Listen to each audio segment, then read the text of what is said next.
আসসালামু আলাইকুম সুপ্রিয় দর্শক, আপনারা সবাই কেমন আছেন? আশা করি সবাই ভালো আছেন। আজকে আপনাদের সাথে আলোচনার টপিক হচ্ছে আপনাদের জিমেইল অ্যাকাউন্ট অথবা ফেসবুক অ্যাকাউন্ট কেন হ্যাক হয়। হ্যাক হওয়ার কারণ আপনারা নিজেরাই হয়ে থাকেন, কোনো হ্যাকার আপনার হ্যাক হওয়ার কারণ হতে পারে না।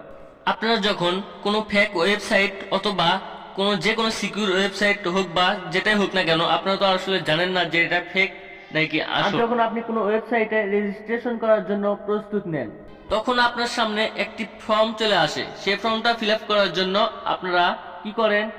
রেডিমেড ফিল আপ করার জন্য আপনারা কি করেন? আপনাদের জিমেইল, কন্টিনিউ উইথ জিমেইল এখানে ক্লিক করেন, আর নয়তো কন্টিনিউ উইথ ফেসবুক এখানে ক্লিক করেন।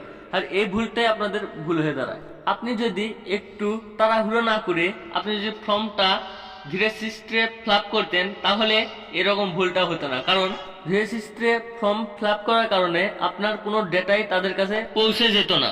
আর আপনি যখন কন্টিনিউ উইথ জিমেইল অথবা কন্টিনিউ উইথ ফেসবুক এগুলোতে ক্লিক করেন, তখন আপনার পাসওয়ার্ড এবং সকল ডেটা তাদের কাছে পৌঁছে যায়।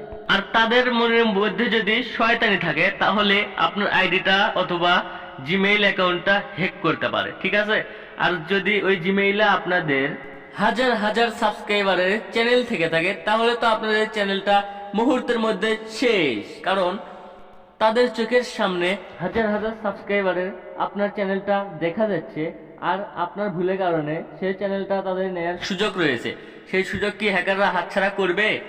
এবং আপনি যদি কন্টিনিউ উইথ ফেসবুকে ক্লিক করেন, তাহলে কিন্তু আপনার ফেসবুকের অ্যাক্সেসটা তাদের কাছে চলে যাবে।